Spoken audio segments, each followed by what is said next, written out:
क्या आपने कभी खुद से यह सवाल पूछा है, मैं कौन हूं? यह सवाल सुनने में साधारण लगता है, लेकिन इसके पीछे छिपा है आपके अस्तित्व का सबसे बड़ा रहस्य। यह सवाल वही है जिसने बुद्ध को महलों से जंगलों में खींचा, महावीर को तपस्या का मार्ग अपनाने पर मजबूर किया और कृष्ण ने अर्जुन को इसी सवाल का उत्तर गीता में दिया। लेकिन यह सवाल सिर्फ महापुरुषों और ऋषि मुनियों का नहीं है, यह सवाल आपसे है। आप कौन हैं? क्या आप सिर्फ एक नाम है? क्या आप केवल एक शरीर हैं? या फिर आप इससे कहीं ज्यादा कुछ हैं? आज की यह वीडियो कोई साधारण वीडियो नहीं है, यह एक यात्रा है, आपके भीतर की यात्रा। यह यात्रा आपको आपकी असली पहचान से जोड़ने वाली है।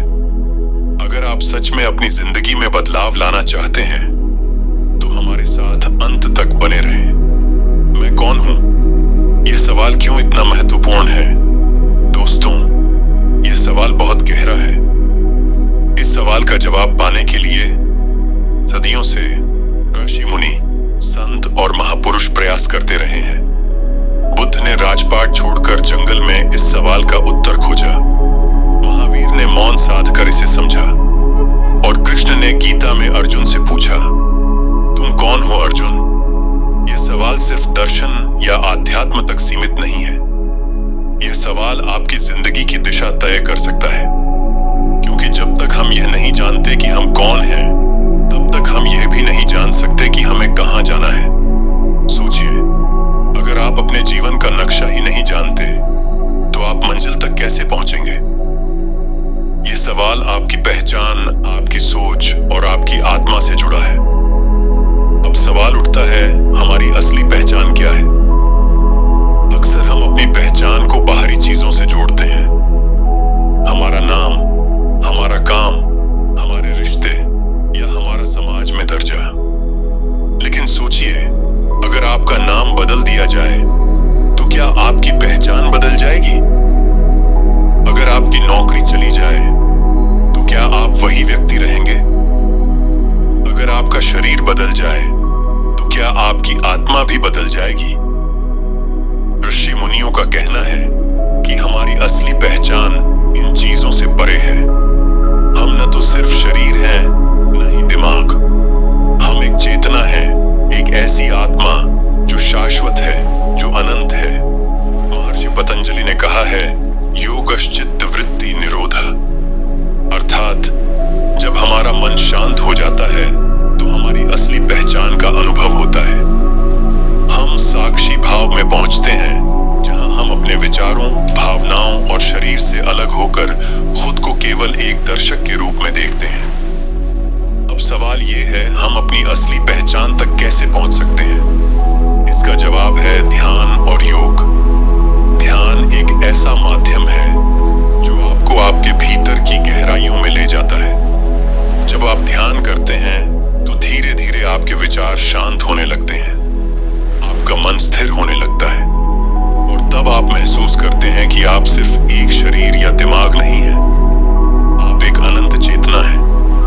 योग भी केवल शरीर की कसरत नहीं है, योग का असली अर्थ है जुड़ना, अपनी आत्मा से, अपने भीतर की शक्ति से जुड़ना। यह वह शक्ति है जो आपको आपके असली स्वरूप का अनुभव कराती है।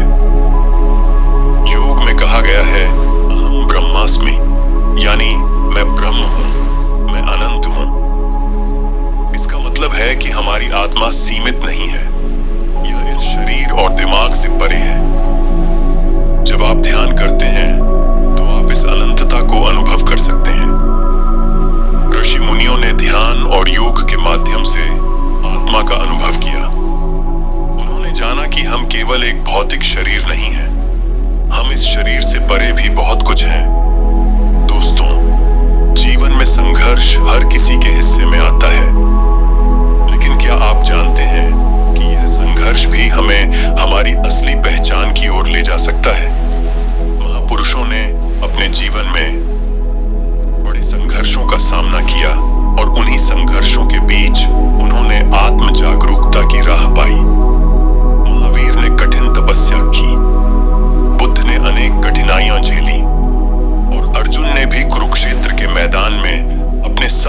बड़े संघर्ष का सामना किया, लेकिन इन संघर्षों ने उन्हें उनकी असली शक्ति से जोड़ा।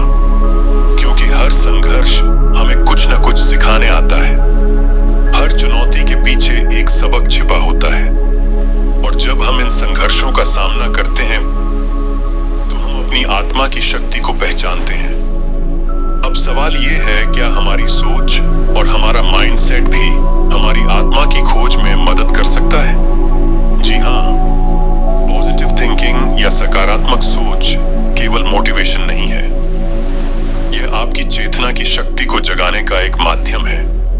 जब आप अपनी सोच बदलते हैं तो आपकी ऊर्जा बदलती है, आपका दृष्टिकोण बदलता है, और फिर धीरे धीरे आपकी बाहरी दुनिया भी बदलने लगती है। इसीलिए कहा गया है, जैसी आपकी सोच होगी वैसा ही आपका जीवन होगा। अगर आप खुद को सीमित मानते हैं तो आप हमेशा सीमाओं में ही रहेंगे, लेकिन अगर आप खुद को अनंत मानते हैं तो आप अनंत संभावनाओं को अनुभव करेंगे। आपकी सोच ही आपकी असली ताकत है। अब सवाल ये है, क्या हम अपनी असली पहचान का अनुभव कर सकते हैं? क्या यह संभव है? जी हाँ, जब आप ध्यान, योग, सकारात्मक सोच और आत्म जागरूकता का अभ्यास करते हैं तो धीरे धीरे आप अपनी असली पहचान को महसूस करने लगते हैं। आप जान जाते हैं कि आप सिर्फ एक शरीर नहीं है, आप केवल विचारों का संग्रह नहीं है, आप एक अनंत आत्मा है जो स्वतंत्र है, जो असीम है। और जब आपको इस सत्य का अनुभव होता है तो आपकी पूरी जिंदगी बदल जाती है, आपका दृष्टिकोण बदल जाता, आपका संघर्ष आपको अब डराता नहीं है बल्कि प्रेरित करता है। आप हर परिस्थिति में शांत और स्थिर रहते हैं। कृष्ण ने गीता में कहा है, कर्म करो लेकिन फल की इच्छा मत करो। यह कर्म योग है, ऐसा कर्म जो आपको आपकी असली पहचान की ओर ले जाए। जब आप अपने स्वधर्म को पहचानते हैं और बिना स्वार्थ कर्म करते हैं तो आपकी आत्मा स्वतः प्रकाशित होने लगती है।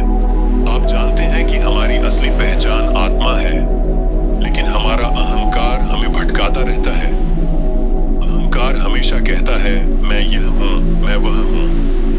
आत्मा हमेशा कहती है, मैं केवल हूं। जब आप अहंकार से ऊपर उठते हैं तो आत्म जागरूकता का द्वार खुलता है।